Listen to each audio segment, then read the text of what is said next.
In looking at the number of launches, however, taking place, the speed of them, the days of doing a launch and that's it, and then waiting a few months and doing another launch is somewhat gone. So when you look at regulations built for expendable rockets launched a few times a year, they're really not up to the date as to what you need for multiple rockets that are reusable happening. And so we're also looking at trends for more satellite owner-operators for smaller satellites. Market for medium and light lift is growing tremendously. And there's a new energy among launch service providers with new entrants, new vehicles, and new platforms. But again, the same old regulations. So again, as a priority for change, that's one of the first on our plate. Since the first U.S. licenses of commercial remote sensing were issued in 1993, there's been a dramatic increase in access to Earth observation data in a variety of spectral bands, resolutions, and repeat time. New constellations of privately financed remote sensing satellites, both domestic and foreign, also promise an increase in temporal resolution with rapid revisit times. And as one of the guys that was there in '93, I can tell you the regulations we did then are grossly inadequate to what we're trying to do today. So, guilty. You know, in the past, only national security organizations fielded extremely high resolution platforms. But that difference, of course, with the commercial sector is continuing to erode. And in some cases, temporal resolution, revisit times that the private sector is offering are capabilities that have really never been available before. So it's producing a new challenge of understanding how to assess those capabilities. And while the U.S. has pioneered the development of a licensing regime for commercial remote sensing, technical and market innovations have made it difficult for NOAA to keep up.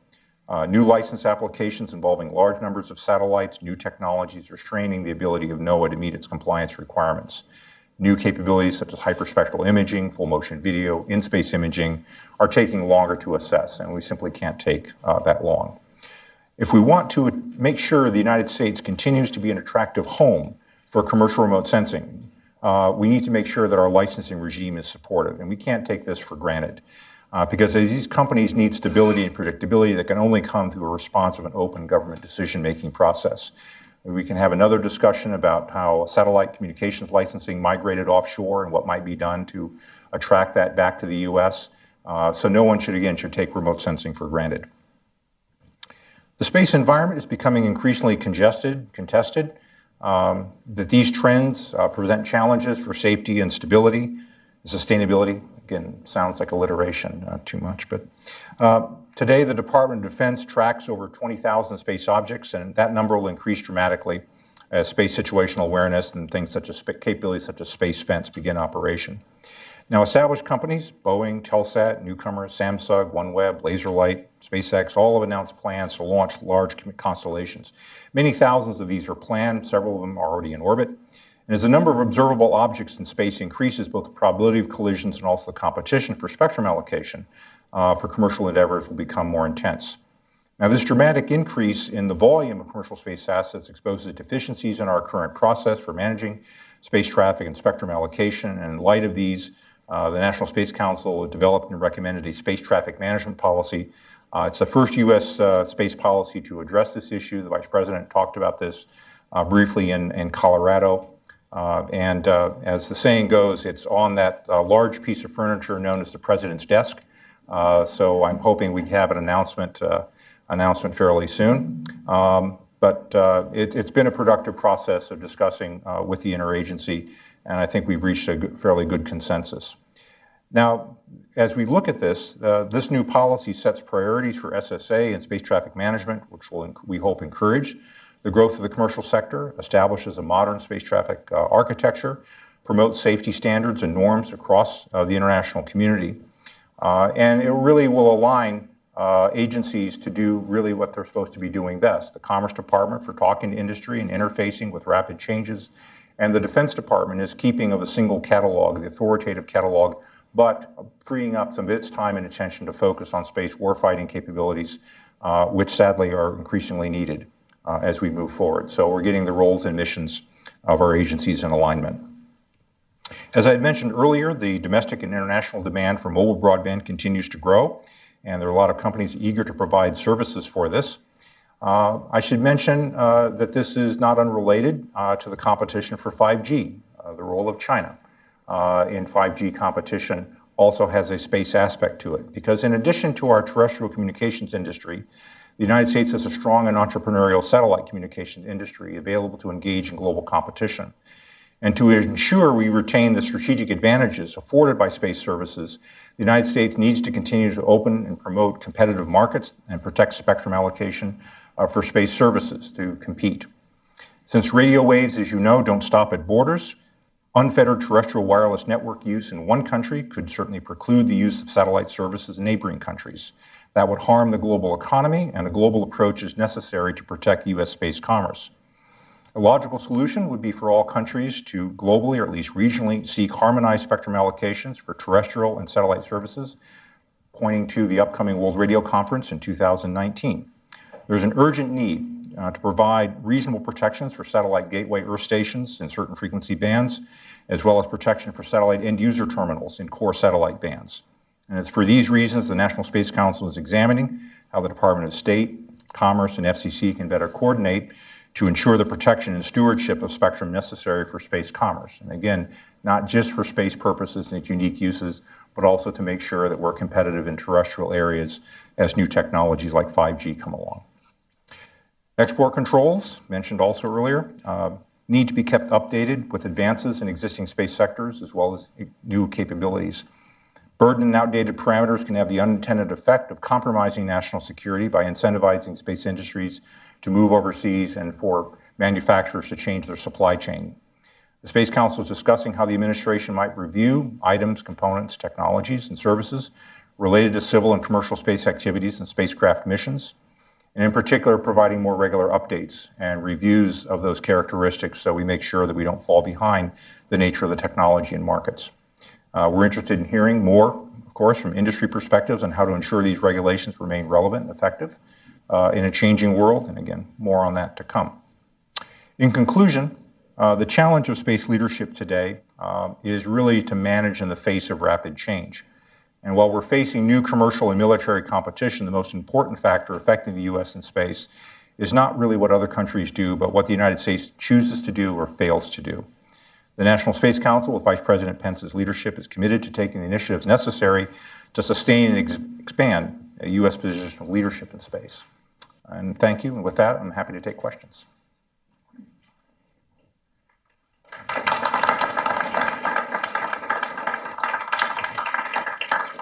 Okay.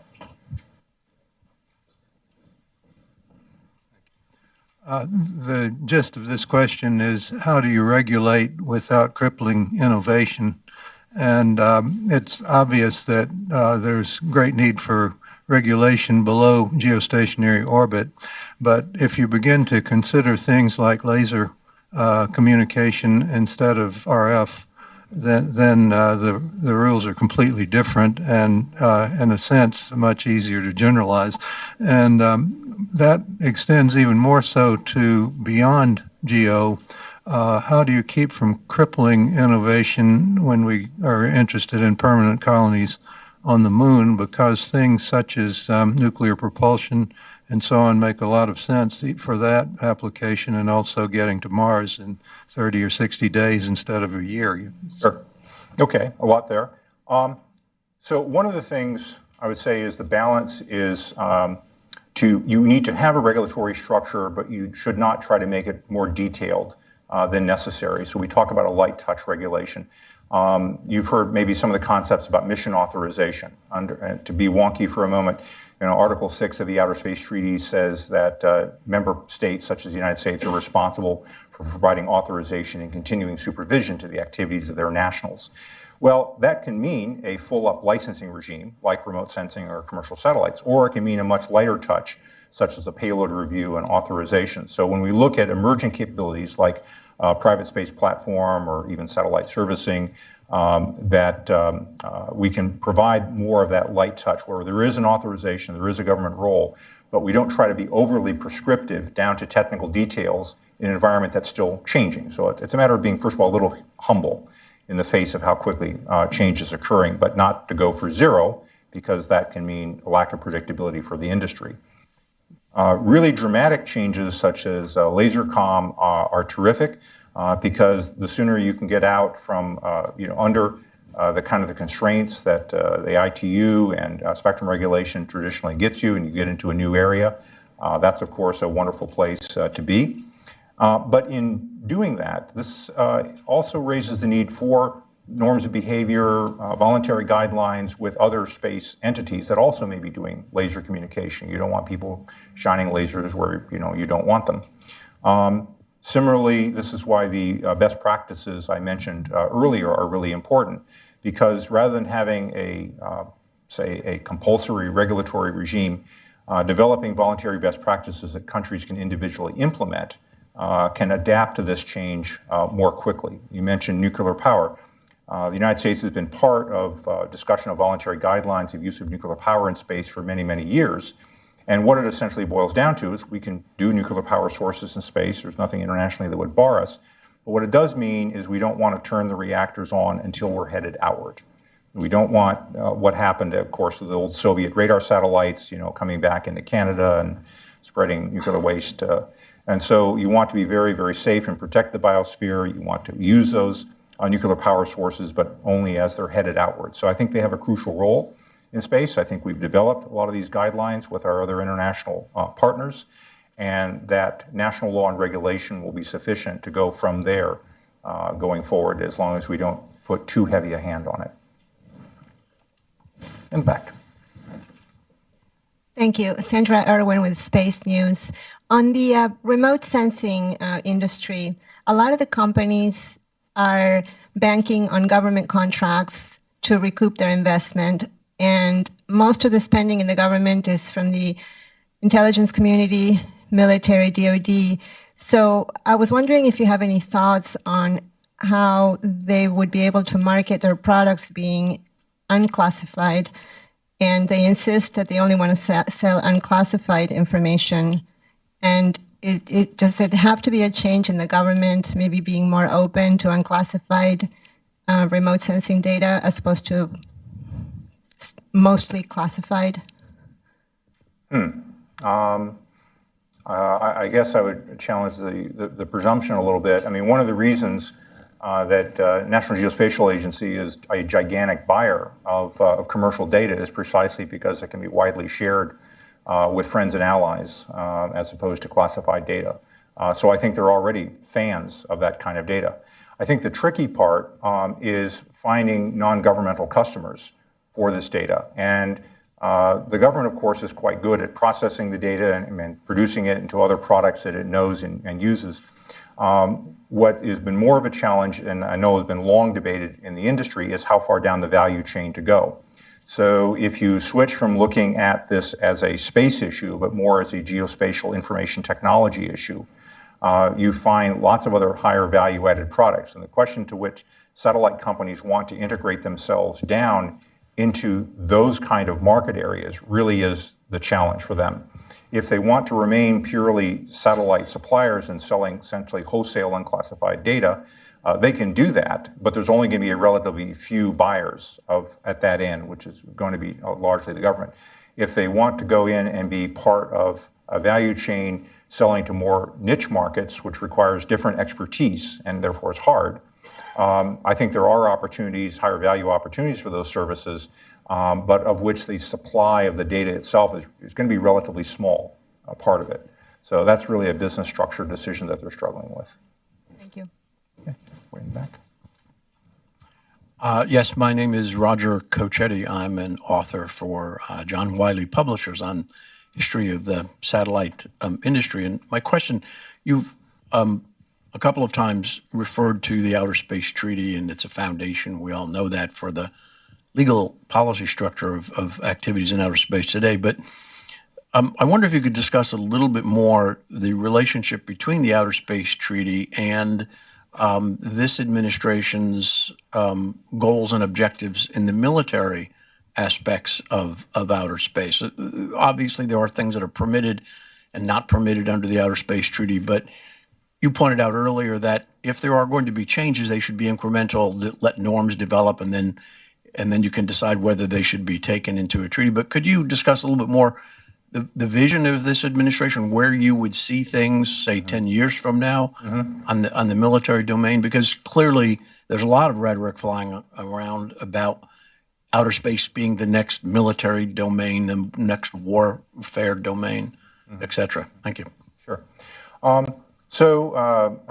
Being the former professor that I am, I would refer you to the text of the National Security Space Strategy, the section on space and the National Space Strategy, which has actually some sections in it on multilateral cooperation and the need for that in all areas. Again, not just the military areas, but really across a range of activities in space, not just the Outer Space Treaty, but of course ITU, Missile Tech Control Regime, and so forth.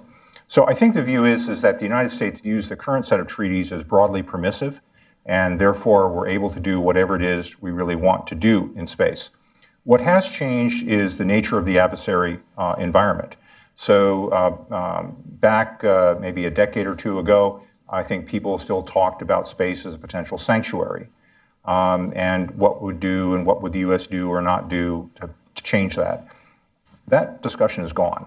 The discussion is gone, and it's gone because it's been changed by the actions, particularly of Russia and China and counter space systems. And I can refer you to the testimony from the intelligence and defense communities, what's happened. So the first priority is to make sure that in this environment, which we are very reliant upon, that we are at least more resilient, to making sure that it's not that satellite systems will ever be invulnerable, they won't be, but that the functions that we want them to carry out are going to be resilient against a wide form of challenge.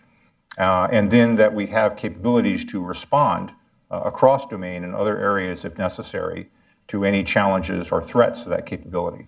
So what you're seeing now is really a rethinking over the changes that have occurred, had been occurring for some time, but which now I think is more openly recognized in this administration. So I think you're seeing more open discussion of it. I think certainly an ideal situation for the United States is for space to remain a very peaceful and calm environment, because that is deeply in our national interest. And I think, as I've also said in other areas, one should not assume that because space is a warfighting domain that it's inevitable that war will occur there. We have nuclear combat skills and nuclear combat capabilities, and we have tried mightily for decades to make sure that deterrence is preserved and that we never use those weapons. And so I think preparing for and ensuring we have resilient systems and abilities to respond in order to deter and prevent warfare in space is, I think, our top priority. So I would hope in another 10 years that space continues to be a calm and peaceful and maybe even less cluttered environment where everybody can operate.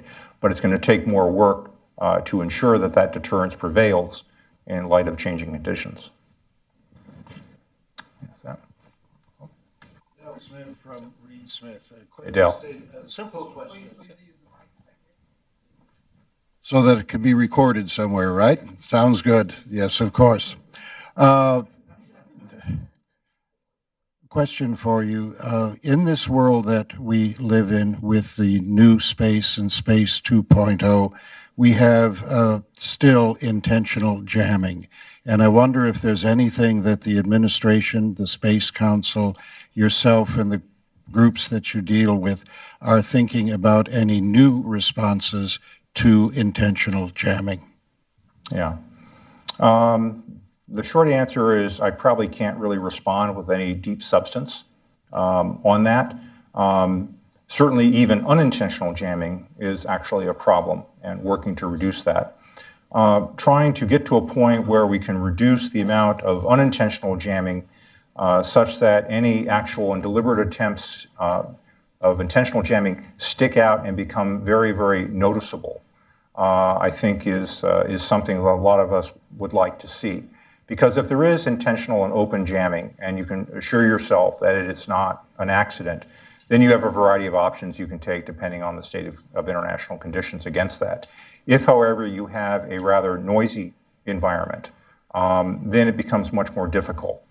And this is one of the reasons why I think a lot of people, myself included, are very keen to keep satellite spectrum very clean and pristine, not simply for performance reasons, but because in a clean environment, any bad actor kind of sticks out fairly clearly, whereas if it's a really noisy environment, it's sometimes hard to find that actor. So good spectrum management is not only good for commerce, it's good for national security.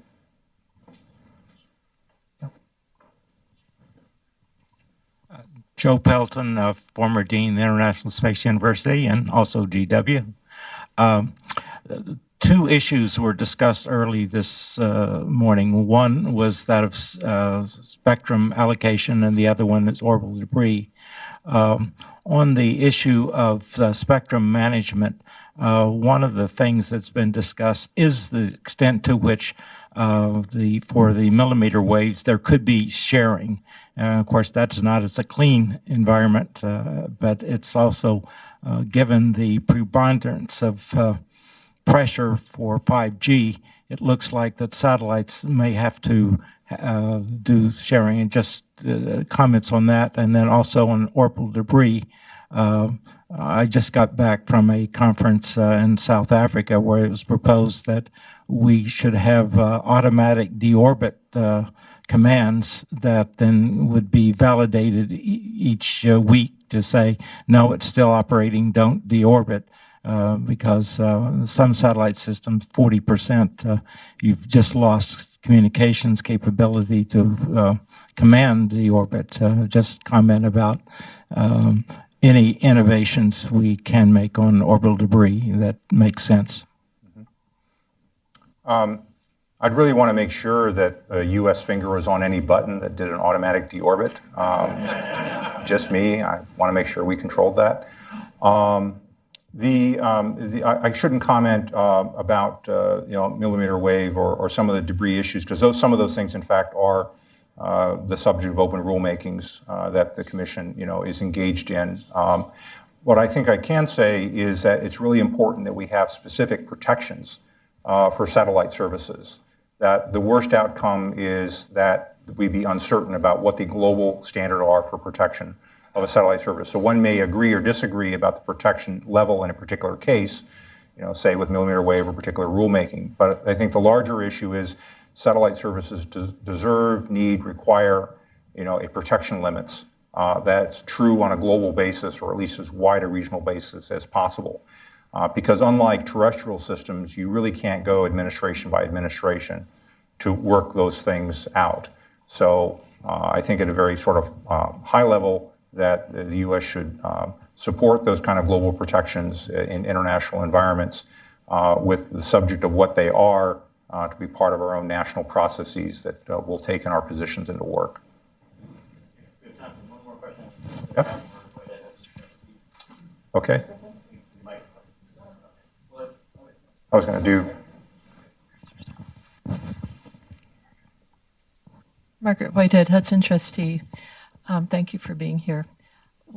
Hudson is honored to have many major satellite CEOs here today and major American innovators. And I wonder what you can tell them and tell us about this time game that's going on in terms of this marvelous emerging industry that's so important to our country, and how the impulse to overregulate it or correct or reform this space policy before how is all of that going to unfold with the industry itself and their impulses to get into space? And what is the Trump administration going to do about this? Well, we want the commercial industry to thrive, and we want it to be a global leader because it serves a variety of our national interests, not only economic growth, but national security, and also the ability to shape and influence what the rules are in space. People have known my phrase, which rules are made by the people who show up, not by the people who stay behind. And so we need to show up, at these meetings and standards. I think that I think one of the biggest threats to the space industry is not a question of whether an agency or whatever is supportive or not. I think everybody is broadly supportive. What happens is really the coordination of it.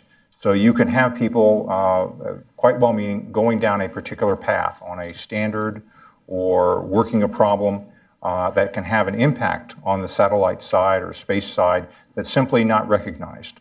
Or they attempt to apply a model that works in one domain of technology and try to misapply it to the space domain. And so, and of course, a natural reaction is, well, everyone always pleads why they're special. So a natural reaction is to say, well, just another special interest group pleading as to why they should have separate treatment.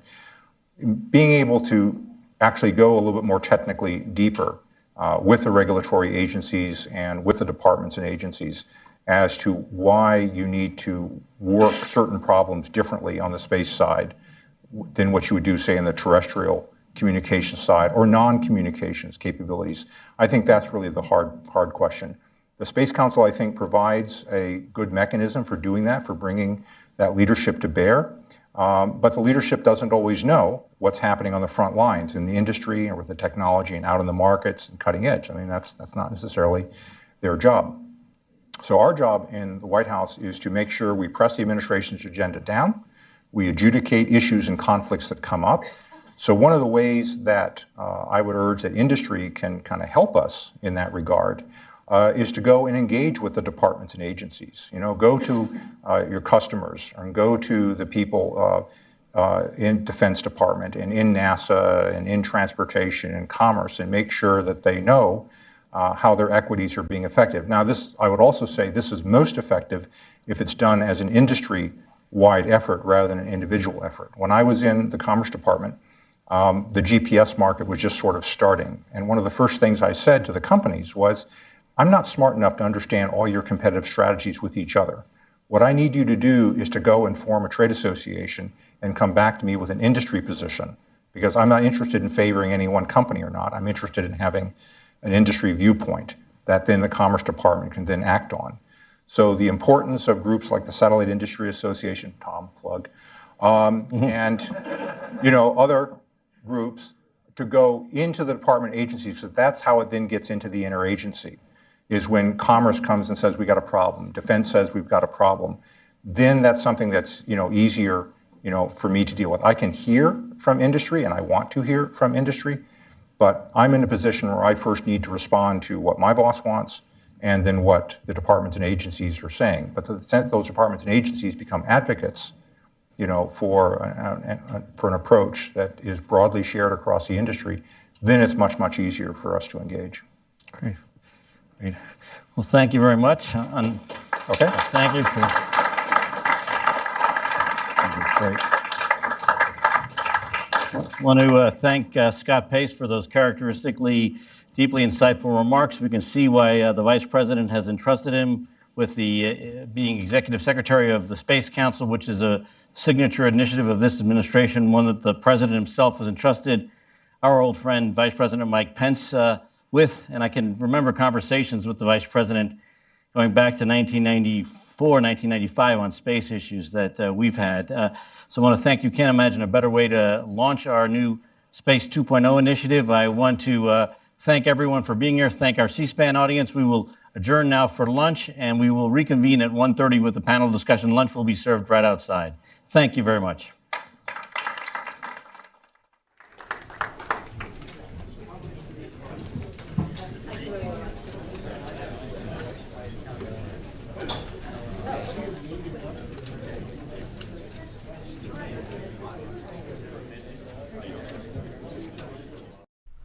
Tonight on C-SPAN, Treasury Secretary Steve Mnuchin and Acting IRS Commissioner David Cotter testifying on their 2019 budget request. We'll have that at 10 p.m. Eastern. Over on C-SPAN 2, former Mexican President Vicente Fox discussing U.S.-Mexico relations at 8 p.m. Eastern. And Education Secretary Betsy DeVos testifying before the House Education and Workforce Committee on her agency's 2019 budget request at 9 p.m. Eastern. And I think the most important thing the leaders of our great country can do is preserve our rights as citizens, not only in Nevada, but for all of the country. And in this day of censorship, I just think they need to remember that we are the freest country in the world, and it needs to stay like that. I think the most important thing going on in our state is education, and I feel like we need to have more resources and more income coming to our teachers to help provide education for our students so that we may succeed in life. And I think the most important issue anywhere, and especially in the state of Nevada and in our northern Nevada region, is two things. One, affordable housing, whatever affordable housing may mean. And number two is workforce, because we are growing so rapidly that we just don't have enough people to build and to fill the jobs. Biggest issue going on in our state is poverty. We need to add more jobs so that these people can work and make more money for their families and have a good life. And for the most important issue, I would say keeping our environment clean and safe for all kinds of organisms and species. Voices from the States, part of C-SPAN's 50 Capitals Tour and our stop in Carson City, Nevada. Facebook's Mark Zuckerberg took questions about data mining and election meddling from members of the European Union Parliament today. The CEO of Facebook was also asked about Cambridge Analytica and the role it played in the 2016 presidential election and the UK vote to leave the EU. This hearing was held in Brussels.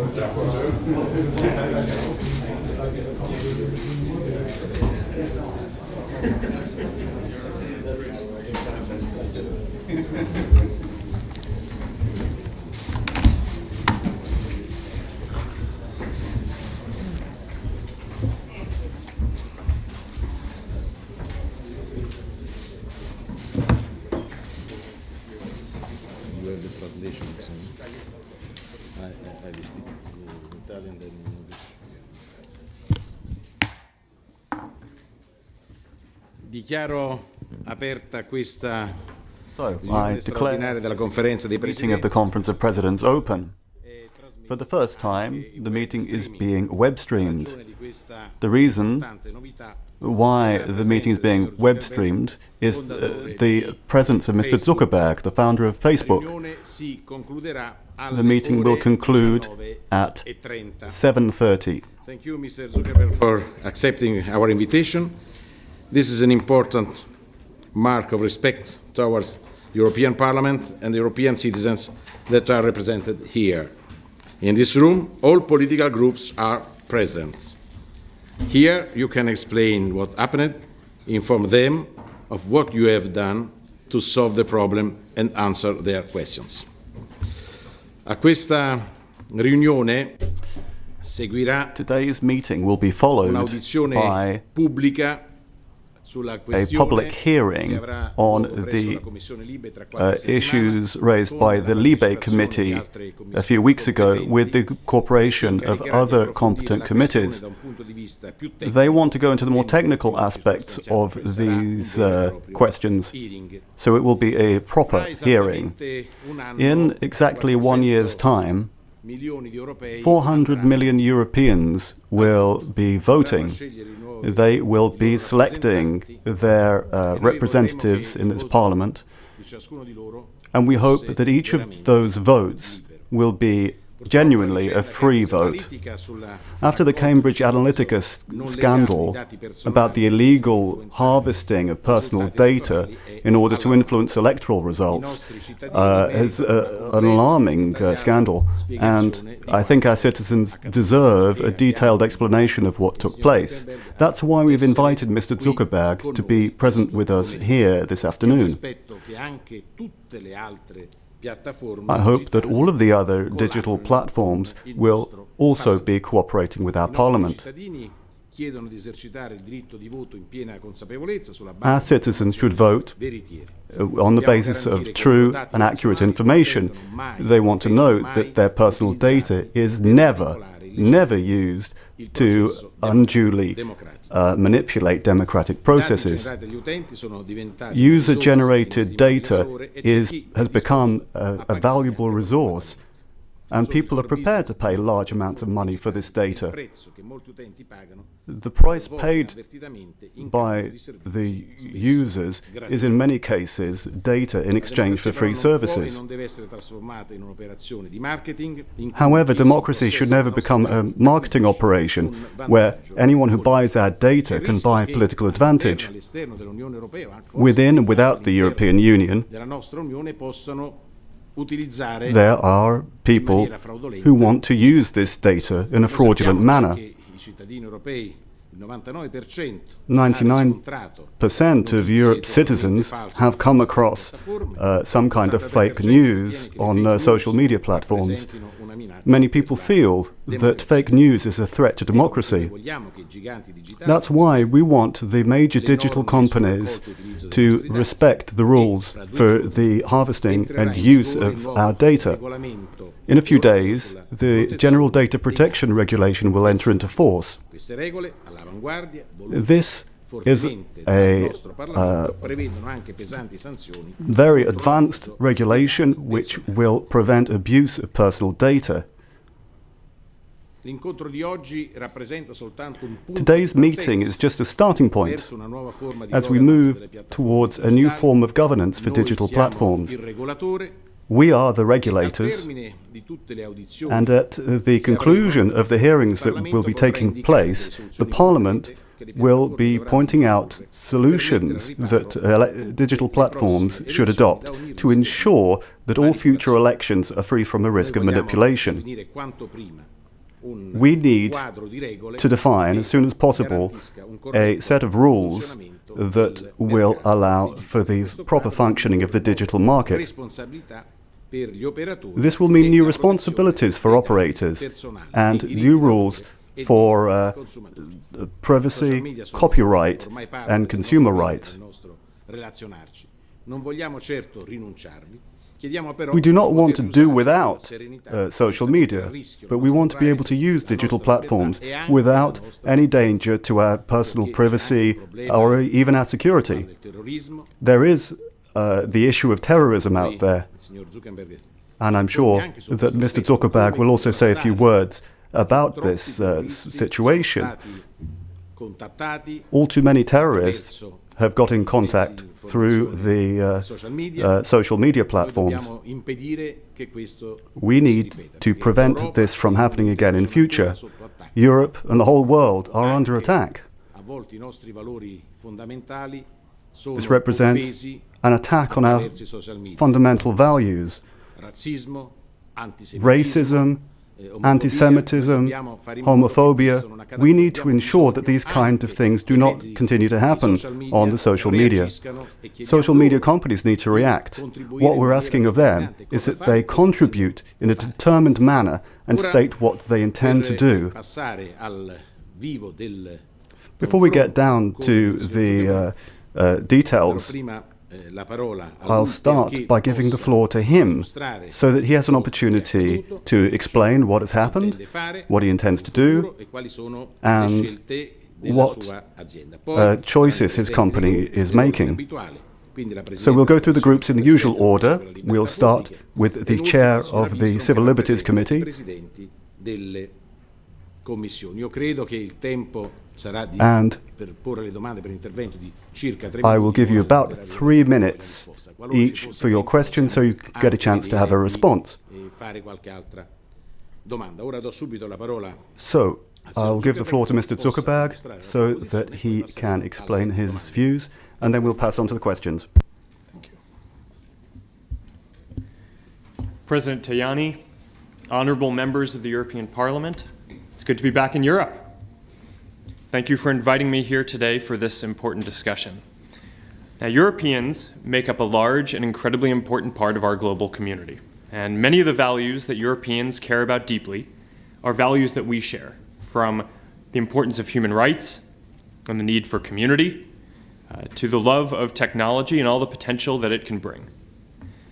Now, we've always focused on all the good that technology and connecting people can bring, and as Facebook has grown, it has helped give people everywhere around the world new tools to stay connected to the people they care about most. After the recent terrorist attacks in Berlin and Paris, London, and here in Brussels, Tens of thousands of people have used our safety check tool to tell the people they love that they're safe.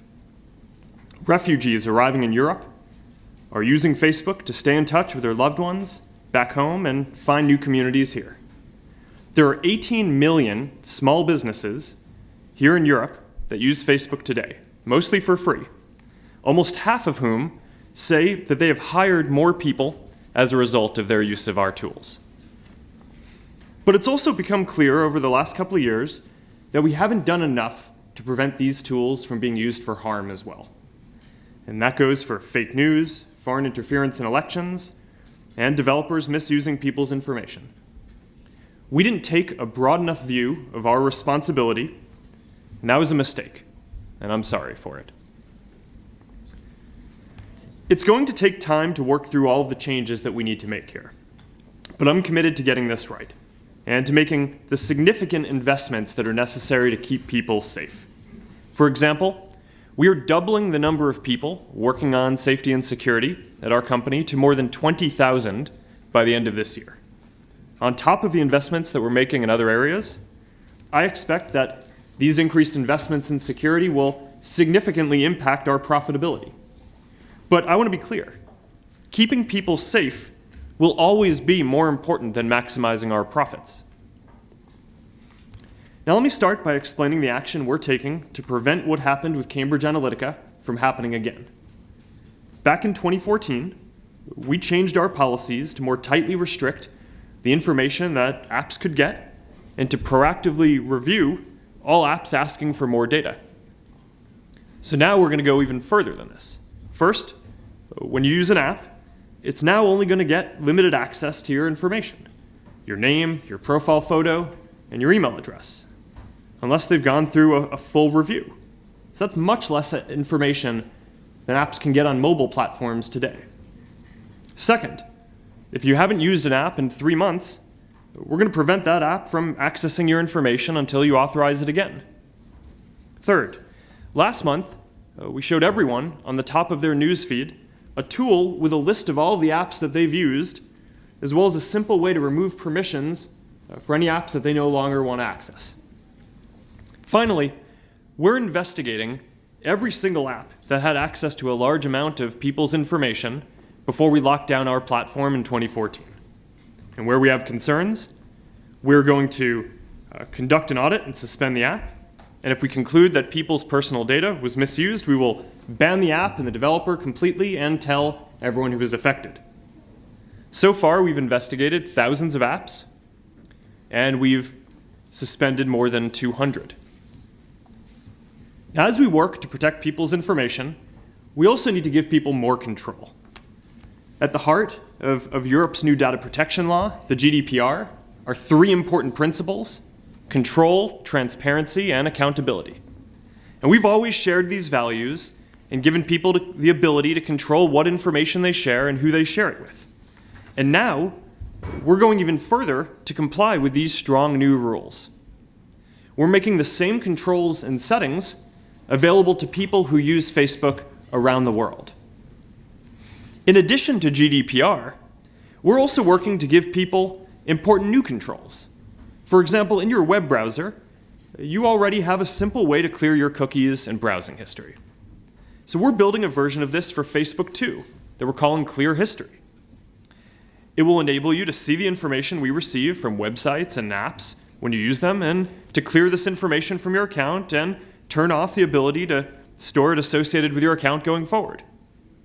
Now, when you clear your cookies in your web browser, that can make your browsing experience worse. You may have to sign back into every website that you use, and clearing your history on Facebook may make parts of your experience worse too. But this is an example of the kind of control that we think that people should have, and something that privacy advocates and regulators, especially here in Europe, have long called for. Now let's turn to elections. In the next 18 months, there are important elections globally, including many here in Europe, as well as for the European Parliament, the United States, Brazil, India, and Indonesia. In 2016, we were too slow to identify Russian interference on Facebook in the US presidential election. At the time, we were more focused on more traditional kinds of cyber attacks, like phishing and malware. And we identified those and we told people.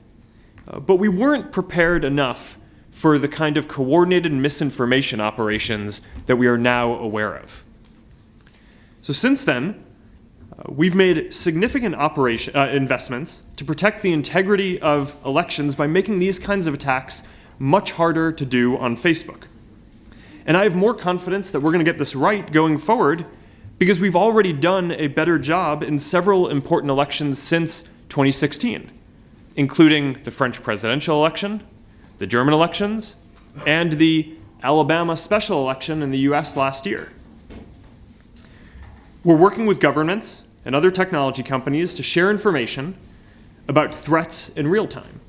So for example, in Germany, before the 2017 elections, we worked directly with the German Federal Office for Information Security. We're also using new technology, including AI, to remove fake accounts that are responsible for much of the false news, misinformation, and bad ads that people can see on Facebook.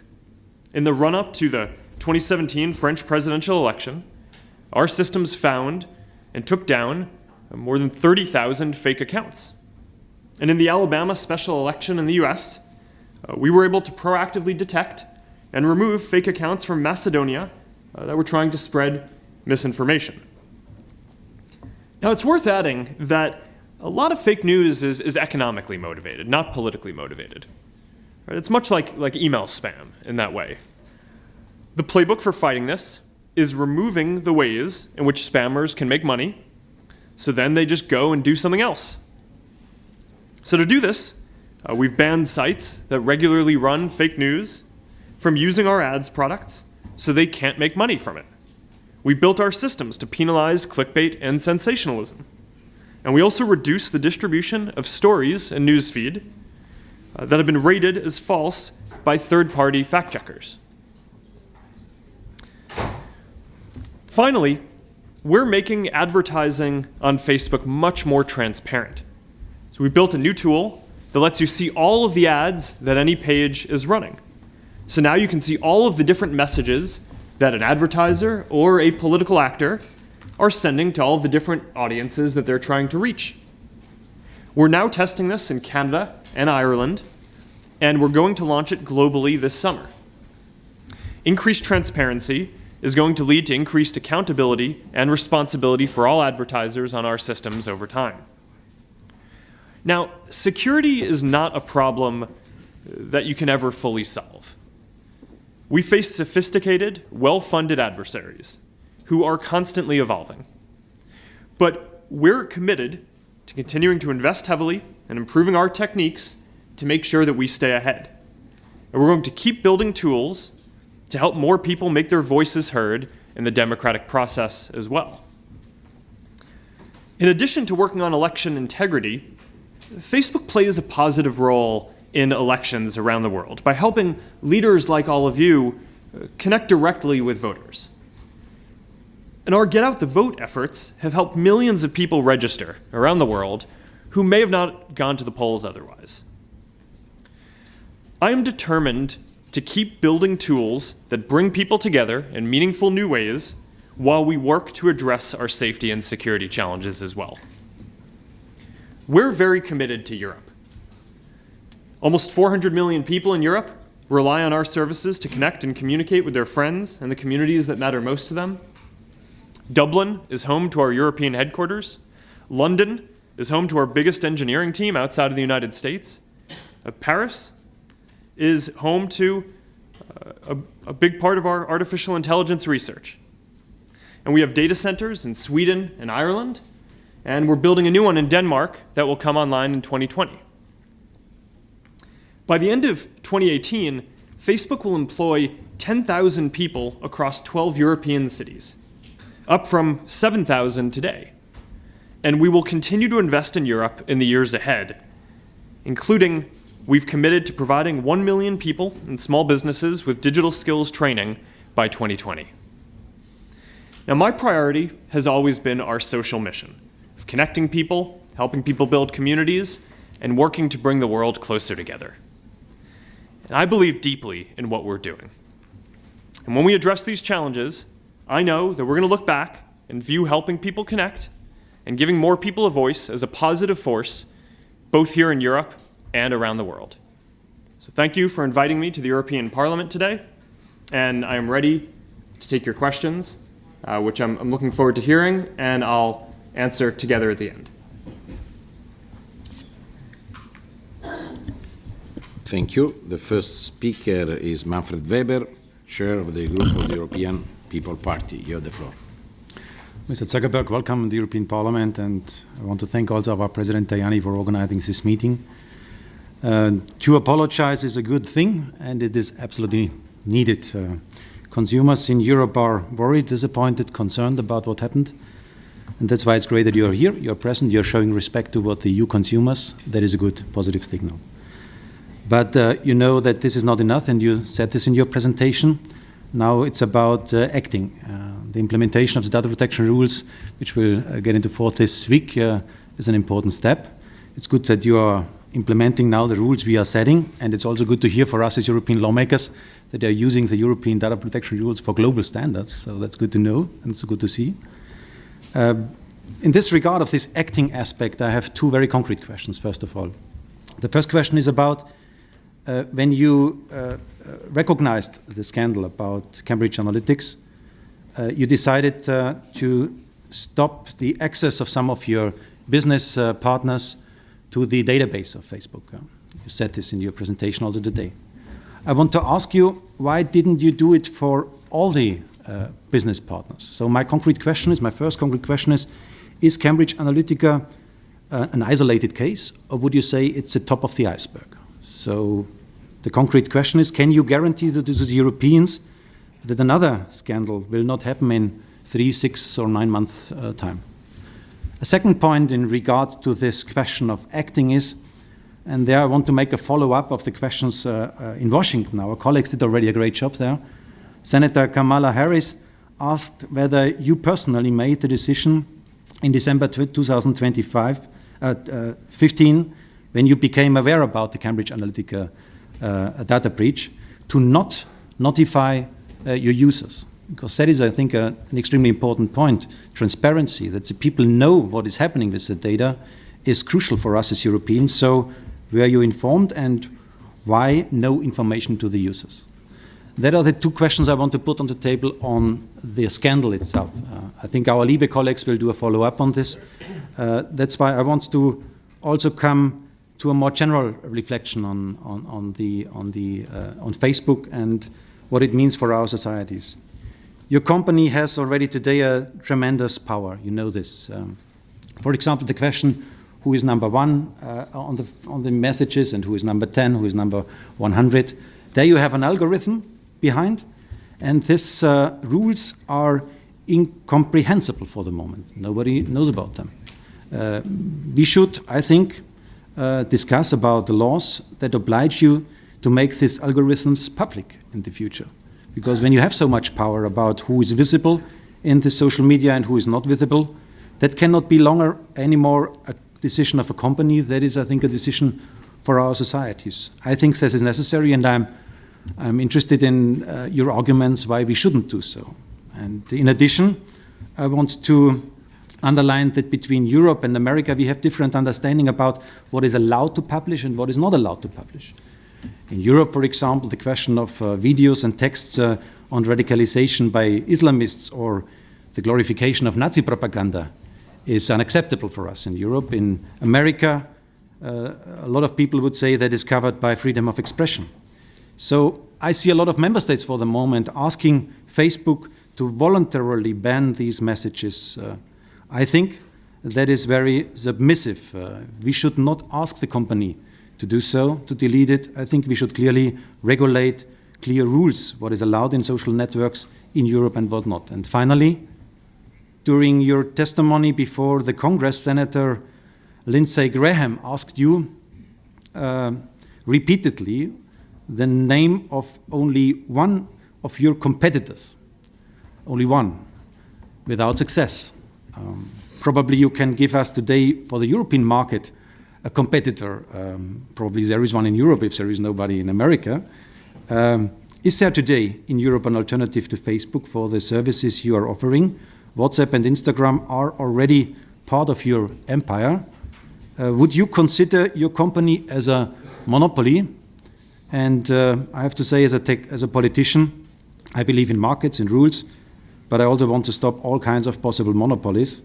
And that's why I think it is time to discuss breaking Facebook monopoly, because it's already too much power in only one hand. So I ask you simply, and that is my final question, can you convince me not to do so? And now Mr. Udo Bullmann, chair of the group, the Progressive Alliance of Socialists and Democrats in the European Parliament. You have the floor. Mr. Zuckerberg, the reason we talk today is that your business practices allowed for the abuse of private data and for the misuse in order to manipulate for political purposes. You have mentioned the progress in European legislation. Are you ready to completely comply with the new regulation in Europe within the next 3 days? Because this is the 25th of this month when the General Data Protection Regulation enters into force. Can you guarantee that Facebook is in line with the new rules, and can you guarantee that you will not collect, use and sell any data to third parties without proper consent? Especially if people want to come off Facebook, how quickly and under what conditions will their data be fully removed? We would like to know, how can you explain that the amount of false accounts is in a rise? In 2017, Facebook reported that 2 to 3% of all accounts were false accounts. In 2018, this is now 3 to 4%. What is Facebook doing to tackle the spread of especially sophisticated fake accounts, which allow for abuse of all sorts, especially when it comes to political manipulation? And can you perhaps give us the number of fake accounts that you have been deleted so far this year? I'm personally interested in the question of the forthcoming European elections. You mentioned experiences in France and in Germany, which came into existence under the pressure of the respective governments. How can you and will you guarantee that no manipulation from foreign and hostile interference sides of the democratic process of your platform ahead of the forthcoming vote can happen? Are you ready to guarantee that for the whole European Union? And in which way will you adapt your business model that can be prohibited from the very instance? I firmly believe that we are at the crossroads and in a critical situation, because your business practices touched upon two basic values of our societies. First of all, the personal data, which became perhaps the most important asset in modern media society. And secondly, on the right of self-government of sovereign nations. This is what it is about, and we are looking for your answers. And now Mr. Kamal, co-chair of the European Conservative Group. You have the floor. Thank you. Mr. Zuckerberg, thank you very much for coming to the European Parliament today and for agreeing to send your legal and technical experts to the Civil Liberties Committee. And can I also thank those here in the Parliament who have made this meeting possible. Now, please rest assured, I'm not here to try and score any cheap political points or to do any stunts here, but I want to concentrate what is important for the many people who have contacted me when they knew I would be here in the room today. Look, I'm a libertarian-minded conservative, and I believe in market-led solutions and that bureaucracy shouldn't starve innovation. I'm also very tech-oriented. I quite often joke that I used to be a geek. I'm now the father of geeks. But where business takes advantage of their users or consumers, then they come to us as politicians and they expect us to do something. They at least say something, but also do something. And what happened with the Cambridge Analytica case has quite rightly raised serious concerns. Now, many of us use social media. Indeed, I crowdsourced some of the questions today using social media before I came here. But what's really interesting has been the public outcry over so-called shadow profiles, where Facebook collects and stores data about internet users that don't have or use Facebook. Now, I understand that Facebook admits that you collect this data and then store it for about 10 days. But given that this data is collected continuously and that most people use the internet almost every day, then in effect, this becomes a continuous cycle. Now, I believe in self-responsibility, and I know that by having my own Facebook account, I have to take some responsibility